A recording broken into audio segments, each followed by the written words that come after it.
So Bellview started with my great-great-grandfather, who came over from Italy, worked for a little while and purchased this piece of land that we've been on here today. And they started a vegetable farm, and it kind of went down through the generations from then to my father. So he was a vegetable farmer for about 25 years. And the markets were changing, help was harder to get. And he'd always made wine as a teenager, as like 16 with an acre of grapes, and him and his friend would make a bunch of wine and stuff. So the story that I got, because I was 10 at the time, is that he came into the kitchen and said to my mother, he said, "Hey, do you mind if I change our lives completely?" And so the winery was born.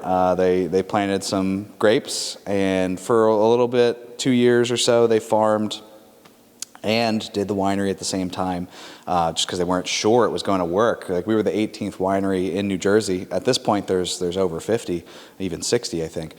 So it's obviously something with the craft beverage industry that's growing. But at the time, it was definitely a weird, it was questionable choice from a lot of people. And after 2002, they hopped in with both feet, seeing all the support from people locally, and here we are today. So we started with 3 acres of grapes. We today have 50 acres of grapes, and we make about 10,000 cases a year, and we're still growing. So we grow a lot of different kinds of grapes. We have over 20 varieties planted in the vineyard. Some things that you'll definitely recognize, like Chardonnay and Pinot Grigio and Merlot.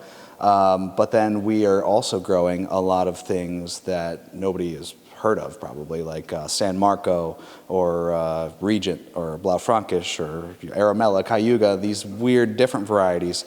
And that, I think, comes a lot from my dad's days in the vegetable industry. He was always looking for a niche, something that's going to be the next product that people are going to be looking for.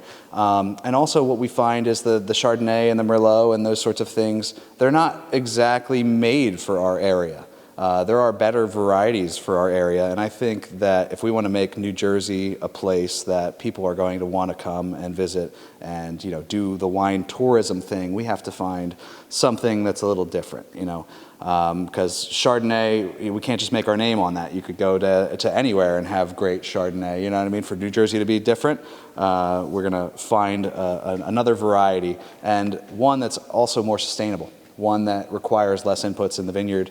And I really think like Blaufränkisch, our Regent, our San Marco, those things are gonna be what comes next for New Jersey.